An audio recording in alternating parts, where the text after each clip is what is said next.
But that's okay. I clearly understand the demands of the county's work, and I'm always up for the challenge. As I explained since the board retreat in January, this is a challenging year for Mecklenburg County. Revenue growth is limited, costs are escalating, and we have a structural deficit from the FY25 budget. You asked me to make the difficult decisions, and I have done just that.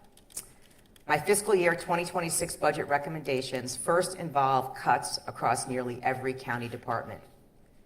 To balance this year's budget, county departments had to reduce, pause, or altogether cut programs as well as planned expansions and improvements. And while county directors deliver realignments and budget savings each year, this year was different. After 11 years of reductions and redirections totaling over $200 million, there is little excess in county departments. But in spite of that, department directors did what they always do. They stepped up. So this year, for the first time in that same 11 years, the budget reductions impact some of our nonprofit partners. But those choices are necessary so we can make sure the county maintains its strong financial position, not just this year, but for years to come. But despite those reductions, I want to be clear, there are no layoffs or reductions in force in my recommended budget. The overarching theme of this year's budget recommendation is that of protection and service. This budget's first priority is to protect the more than 6,000 county employees who serve our 1.2 million residents. This budget also protects many essential services for our residents, especially those who are the most vulnerable. The fiscal year 2026 budget is rooted in service to our community while maintaining our financial strength and security. But this isn't a budget of just cuts to the bottom line. I recommend plans for increases and expansions in very specific focus areas. I believe that even in difficult times, the county must find a way to continue to move forward. I will present my budget recommendation for fiscal year 2026 to you and our community. I will give you the highlights of the planned work and initiatives. I will also give you an update on the rolling capital improvement plan for the next cycle. And following my remarks, Adrienne Cox, Management and Budget Director, will follow up with a more detailed overview. It is a time of uncertainty for local governments across the country. We are facing potential and in some respects, frightening changes in funding and policy. Modest growth in revenues is projected to continue again in 2026 at a rate slower than expenditures are growing, making tough choices necessary.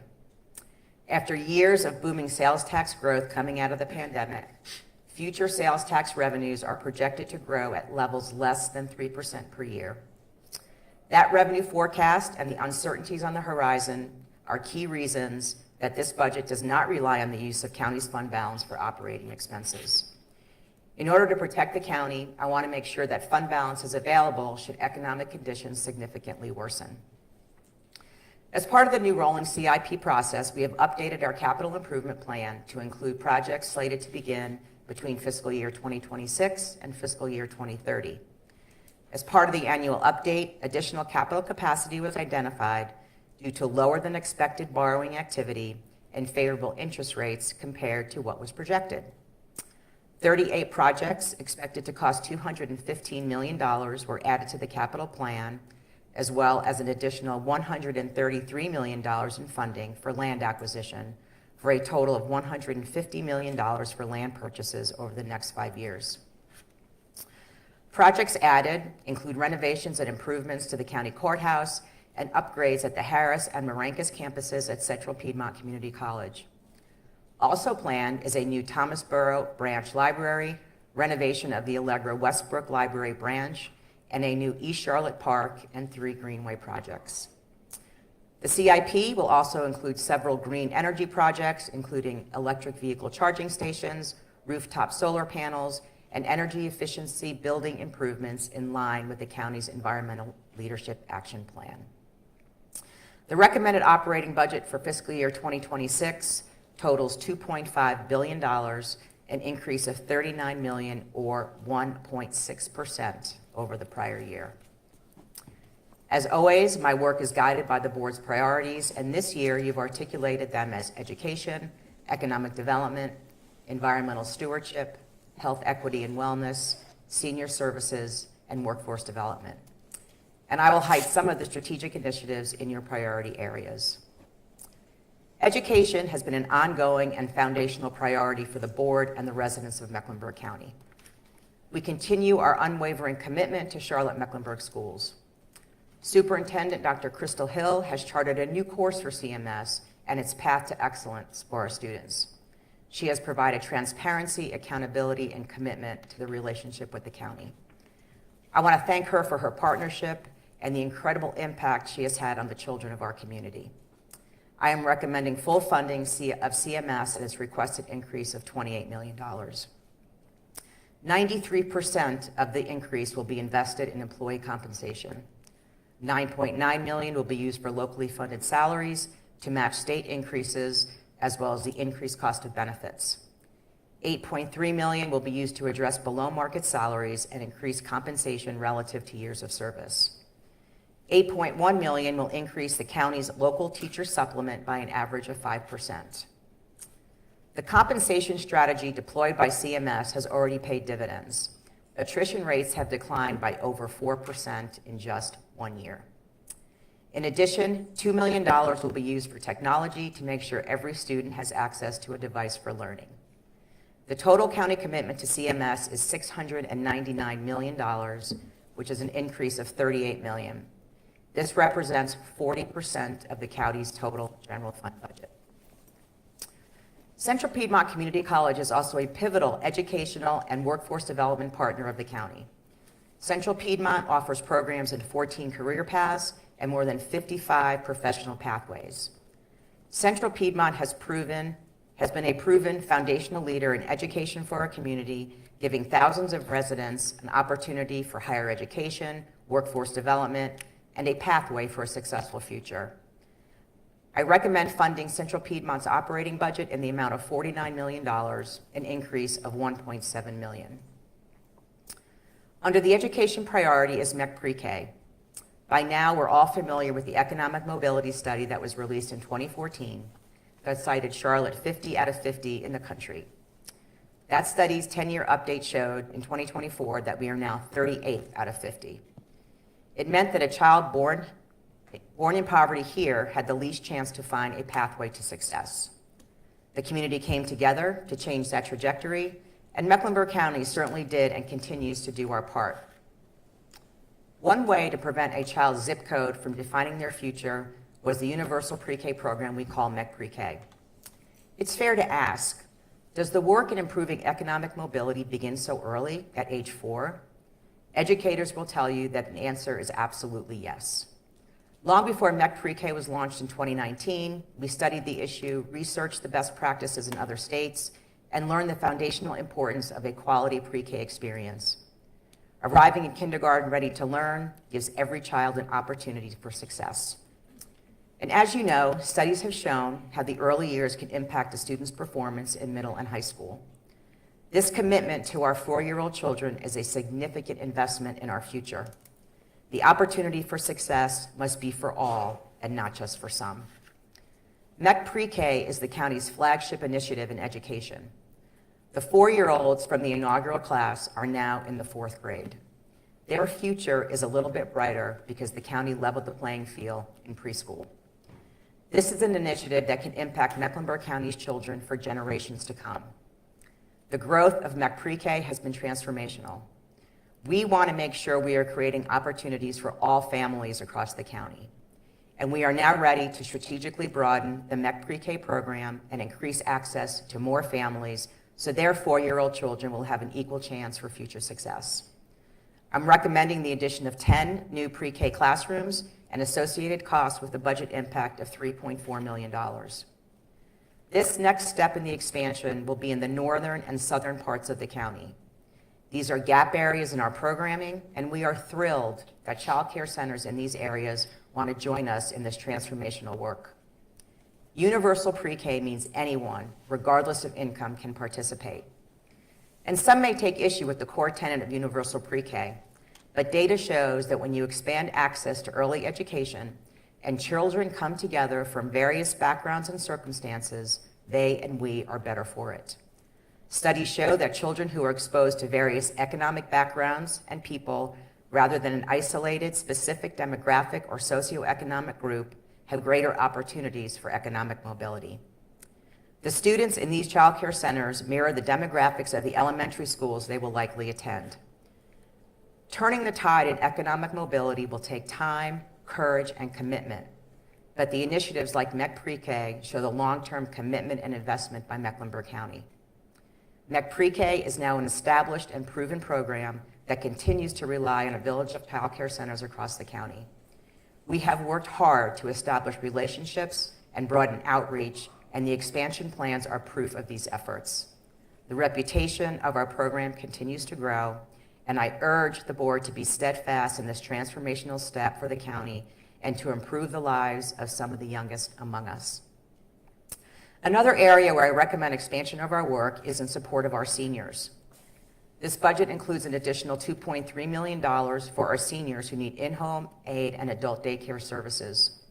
We have heard from family caregivers providing this essential care allows residents to age in place while preserving their dignity.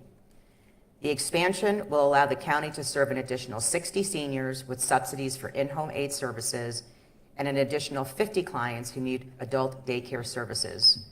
This is the first year of a multi-year strategy to eliminate the inquiry lists for both services. The budget also includes $2.6 million to include our critical home repair program, which also allows seniors to age in place. I will now give you some budget highlights for the county departments in the new fiscal year. There are increases in the cost of operations to county facilities, including $3.6 million to increase security screening, as well as an increase in guard services. $1.4 million for facility maintenance contract increases and utility costs. As you know, Mecklenburg County and partners recently held the grand opening of Forest Point Place. It's a permanent housing for homeless seniors age 50 and older with chronic health conditions who otherwise would not survive on the streets or in a shelter. I budgeted $1.1 million to annualize the operating budget for a total of $2.1 million for Forest Point Place. The county's medic system is a lifeline for our residents, but it's an organization that's had its challenges, especially through the pandemic when staffing reached critical shortages. The county, along with MEDIC and our workforce development partner, Central Piedmont, created pathways for educating and training new staff. We now have a staffing pipeline that we can rely on. But in recent years, Mecklenburg County has grown tremendously, as have the number of calls for service to MEDIC. It's time to provide robust support to MEDIC with $7 million commitment for 10 new ambulances, 9 remounted units, and 2 supervisor replacement vehicles. In addition, MEDIC will expand by 78 new positions, including 50 EMTs at a cost of $5.1 million to increase coverage across the county. It's an exciting time for our library system. We recently attended the topping out ceremony for the new main library in Center City, which will open in 2027. To increase services at our library branches, the county will add 15 positions at a cost of $1.3 million. We will also support staffing to plan for the opening of the new main library. The county's most valuable resource is our employees. There are more than 6,000 employees who serve our 1.2 million residents every day. While I continue to look for every opportunity for service improvements and efficiencies across the county, the first priority in my budget consideration will always be our employees. For fiscal year 26, I'm recommending an investment of $38.9 million for our employees. This includes $15.7 million for a 3% across-the-board salary increase for all regular staff, $11.4 million for performance-based pay increases up to 5%, $5.3 million for an increase in medical premiums, $3.3 million for the county's contribution to the local government employees retirement system, $2.6 million for reclassifications and other position adjustments, and $389,000 for law enforcement special separation pay. When I told you that there were difficult decisions in this budget, among the most challenging was to pause, reduce, or eliminate funding to some nonprofit partners. There will be no community service grants awarded in the new fiscal year, which will save the county more than $2 million. As you know, community service grants are one-year awards, and existing grantees and new applicants are not guaranteed funding.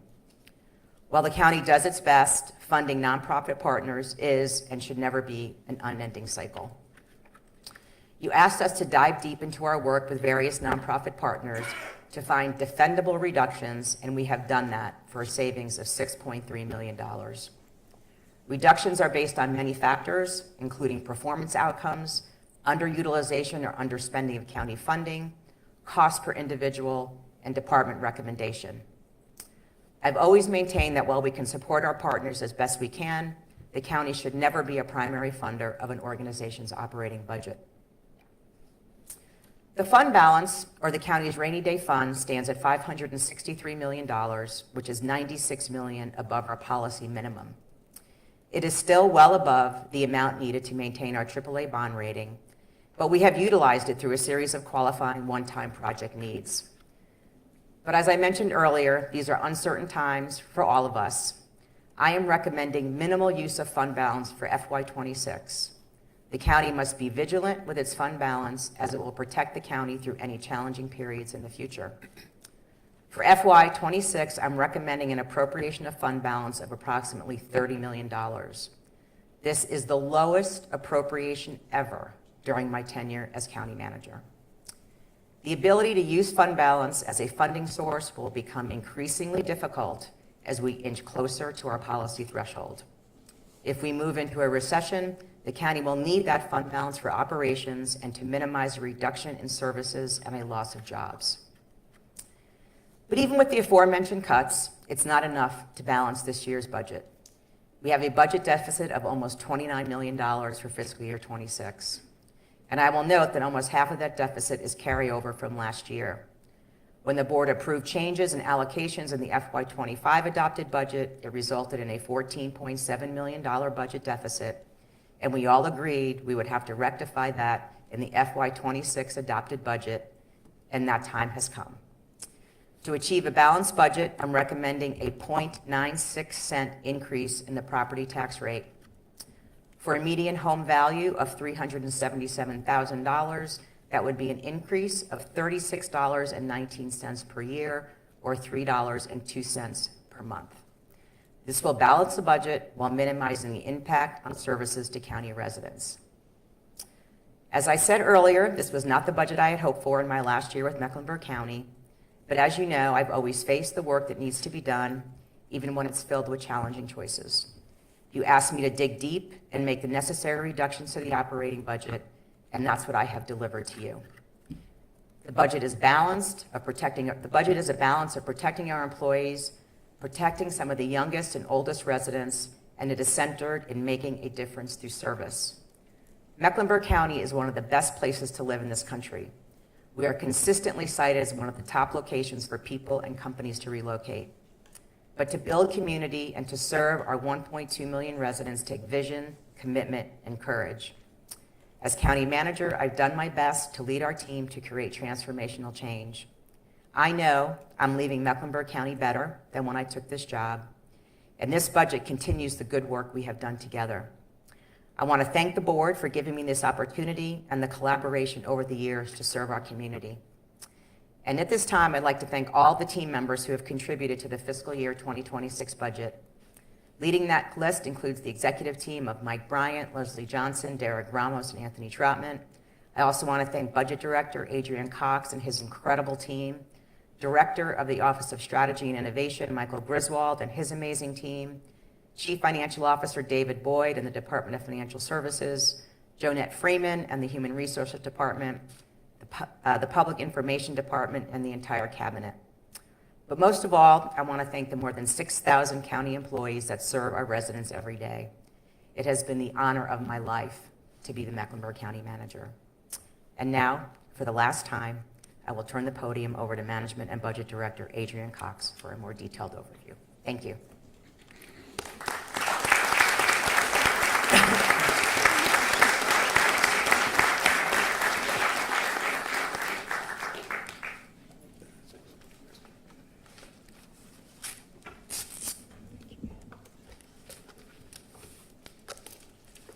Thank you, County. Thank you, County Manager DiOrio. Good morning, Chairman Jarrell, members of the board, and everyone in attendance. Before I begin my presentation, I would like to also thank my team in the Office of Management and Budget for all their hard work to get us to this point in the budget process, as well as our departments and our executive team. And I'd like to also express my sincere gratitude to County Manager DiOrio for her leadership for me and the county over the years. So thank you, Dina. This presentation will provide some additional information on the manager's fiscal year 2026 recommended budget. Inside the pocket of the recommended budget binder, which the clerks have distributed, you will find a copy of the manager's remarks. I'm going to begin with an overview of our revenues and provide a summary of the major expenses and conclude with some key takeaways and next steps in the process. So beginning with revenues, the manager is recommending a tax rate increase of 0.96 cents. The chart on this slide shows our general fund county dollar growth for the last 4 fiscal years and our estimated growth for fiscal year 2026 without the recommended tax rate increase. Without the recommended rate increase, general fund county dollars are expected to increase by $41 million or 2.9%.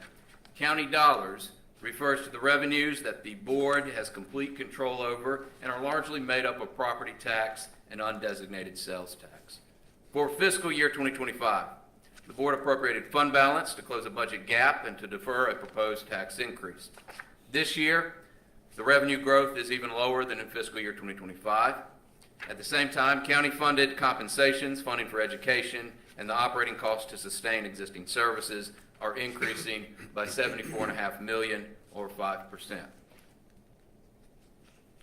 This slide illustrates the budget gap. We have $41 million in new county dollar general fund revenue growth. There is $31.6 million in county dollar funded compensation increases. The increases recommended for CMS and CPCC are $30 million. Operating costs for facilities, security, technology, contracts, and all of the services that the county provides is growing by $12.9 million. There are $9.3 million for new investments to support our aging population and universal pre-K.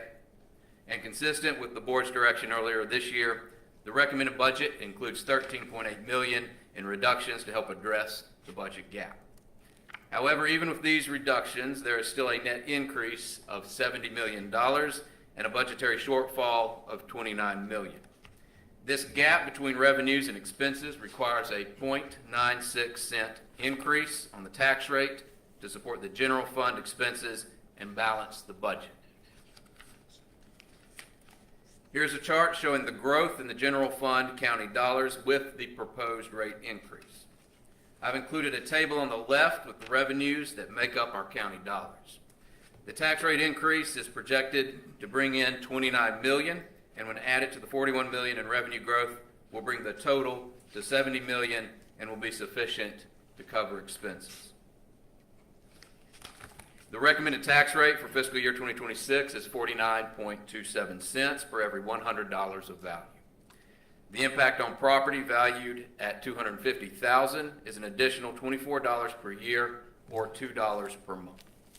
The impact on property valued at $377,000, which is the median value for the entire county, is $36.19 annually or $3.02 per month. And for property that is valued at $600,000, the annual impact would be an increase of $57.60 or $4.80 per month.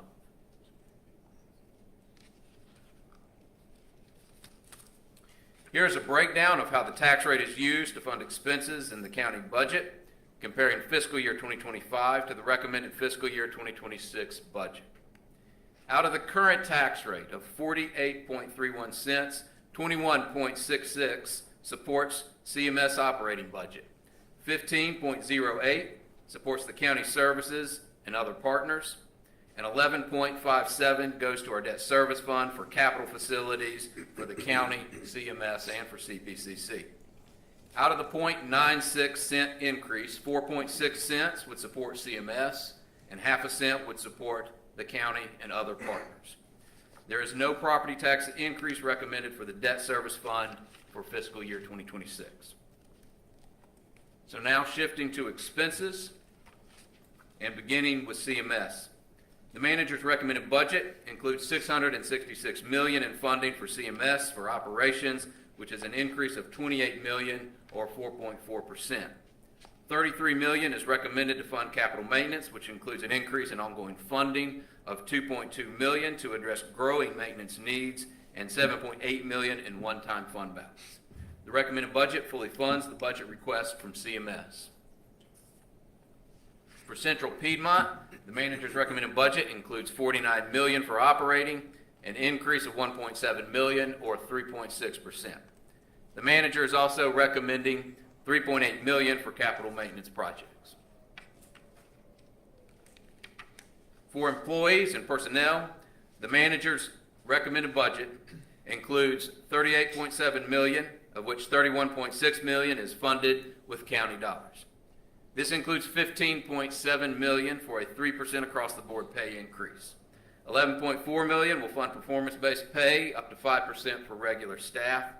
$5.3 million is needed to fund medical insurance premiums, and $3.3 million to fund a rate increase for the local government employee retirement system. $2.6 million will fund reclassifications and other position adjustments, and $386,000 is required to cover the growing costs of the law enforcement special separation pay. The recommended budget includes 33 new full-time positions critical to meeting service demands.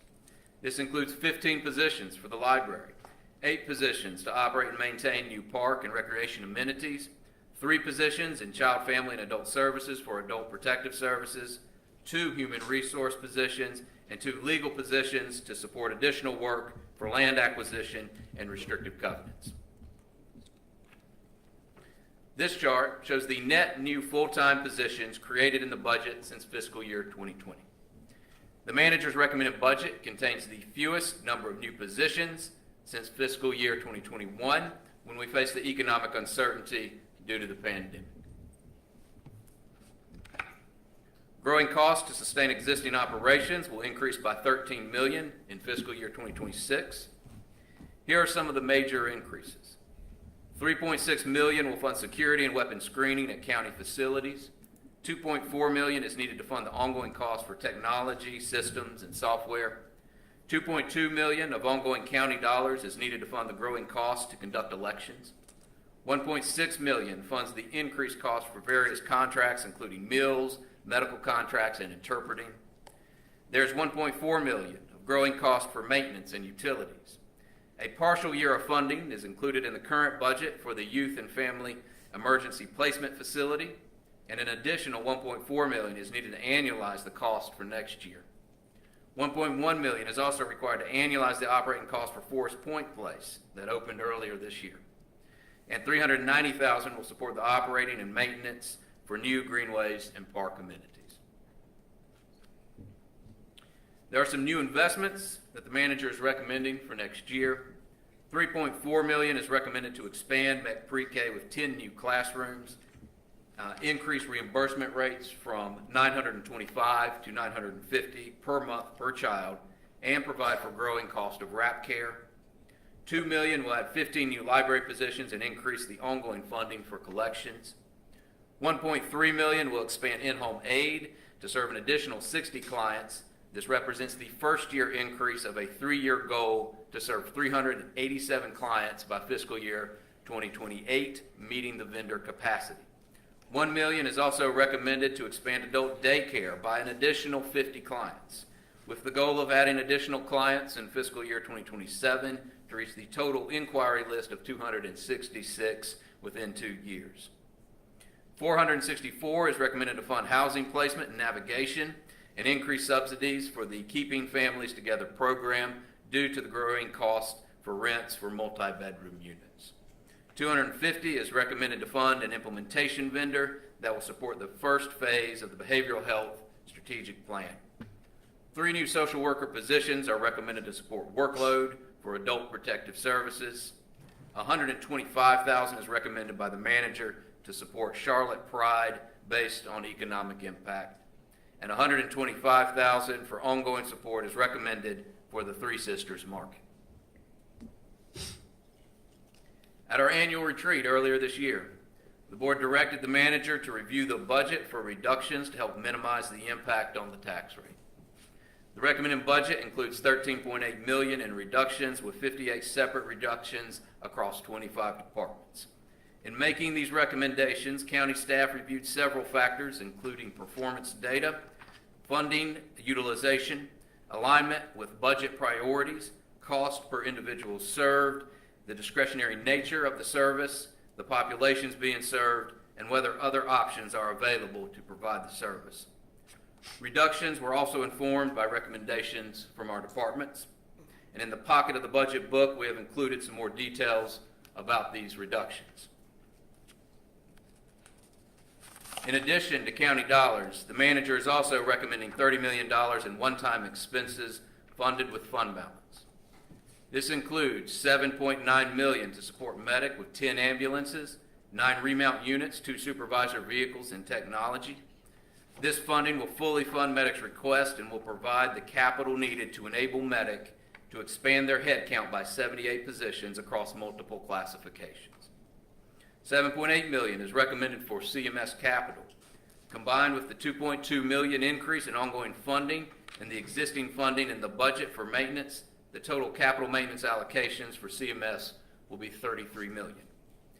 $5 million is recommended to fund the Willow Park NOAA project and continue funding for critical home repair. $4 million is recommended as one-time funding for capital maintenance for a total of $12.9 million for maintenance of government facilities.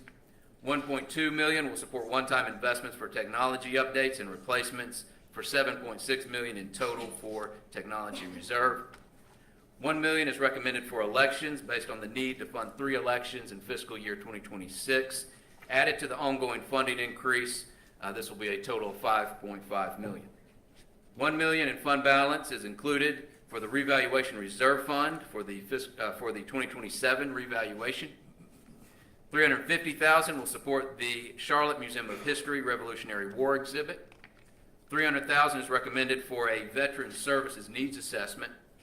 $250,000 will address one-time site needs at a Brighter Day Community Center in the Hoskins community.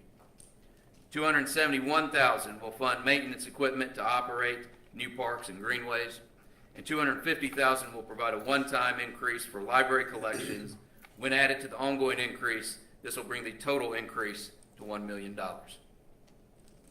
$220,000 will provide 2 months of funding for 2 programs that are operating with ARPA dollars to allow for a full year of service next year. This is for the Nurse Family Partnership and Hearts for the Invisible. $200,000 is needed to double slot a chief pathologist during the transition of this critical position. $170,000 will allow Cabarrus Rowan Community Health Center to make improvements to expand dental services. And $97,000 of one-time funding will support background screenings based on recruitment demand and provide the one-time funding associated with 2 new legal positions. So these are the one-time expenses recommended with fund balance for fiscal year 2026. The county uses fund balance strategically to fund one-time expenses. And this chart shows the fund balance allocated in the annual budget since fiscal year 2015. You can see that fund balance for fiscal year 2026 is less than the amounts adopted in any previous budget since that time. At our annual retreat this year, the board identified 6 priorities: education, health equity and wellness, environmental stewardship, workforce development, service for seniors, and economic development. $1.5 billion, or nearly 60% of the total budget, aligns to the board's priorities.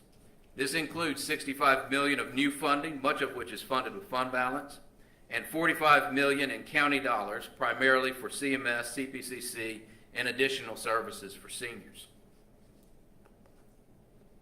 The total recommended budget is $2.5 billion. The revenue is shown in the table on the top of this slide. County dollars total $1.9 billion and make up 75% of the budget. There is $30 million of fund balance recommended for one-time expenses. Federal revenue is $110 million. State revenue and restricted sales tax is $216 million. And other revenue, including service charges, fees, and permits, is $285 million, much of which is dedicated for enterprise or special revenue funds. The table on the bottom reflects our expenses. The general and debt service funds combined make up 88% of our total annual budget. Other enterprise and special revenue funds, including solid waste, stormwater, code enforcement, transit sales tax, as well as the law enforcement and fire protection service districts, total to $295 million, or 12% of the budget. The total recommended budget is an increase of $39 million, or 1.6% more than fiscal year 2025. Here are some of the main takeaways. The recommended tax rate is 49.27 cents for every $100 of property value, which is an increase of 0.96 cents. There are 13.8 million of recommended reductions and eliminations to discretionary programs to help minimize the tax rate increase. The manager is recommending $28.3 million in operating funding and $33 million in capital maintenance to fully fund CMS's budget request that totals $699 million. $3.4 million will allow for an expansion of MEC Pre-K with 10 new classrooms, wrap care, and reimbursements. The manager is recommending $7.9 million for ambulances and equipment to fully fund Medic's request and enable Medic to increase their staffing, allowing them to add 78 new positions. The budget includes $2 million and 15 new positions for library. $2.3 million is recommended to significantly expand in-home aid and adult daycare for seniors in Mecklenburg County. And the manager is recommending a 3% salary increase and performance increases for county employees up to 5%. On May 21st at 2:30, we will hold a budget workshop at the Valerie C. Woodard Center to provide a detailed overview of the manager's recommended budget. On May 22nd, a public hearing will be held here in the chamber. Straw votes are scheduled for May 29th, beginning at 9 a.m. at the Valerie C. Woodard Center, and adoption is scheduled for the meeting on June 3rd. And here are some links where anyone can learn more about the budget or register to speak at the upcoming hearing. And that concludes my presentation. I look forward to having further conversations with you about the manager's recommended budget and going over more details when we meet on the 21st. Thank you. Thank you, Adrian. And I want to just say really quickly that while we have our team members here present with us, on behalf of the board, I want to just thank everyone for your work. You all do the heavy lifting for this organization. We recognize that, we appreciate that, and the board wants you to know how much we appreciate it. So I do want to say thank you to everyone that is present and everyone that may be watching this. We really do appreciate it. I also want to recognize one of our elected colleagues, Sheriff McFadden has joined us. Sheriff, thank you for your work and thank you for being here. And finally, as has been stated, and you all know, this was the last budget recommendation for someone who is and has been a transformational leader whose fingerprints are all over this county and beyond. And I'd be remiss if we did not take this opportunity to recognize her, say thank you. So if you'll join me in saying thank you to our county manager, Dina Diorio.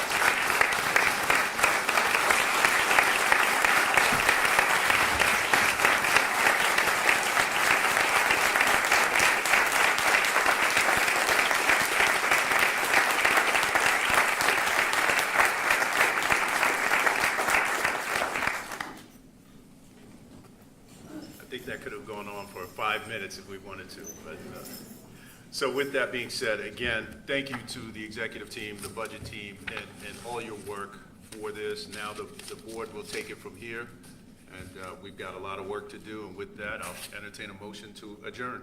So moved, Mr. Chair. Moved and seconded. There shouldn't be any unreadiness. All those in favor say aye. Aye. Ayes have it. Meeting adjourned. Thank you.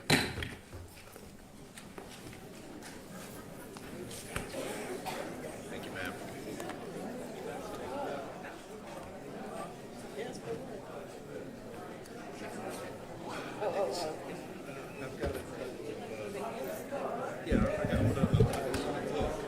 And his presentation But I mean,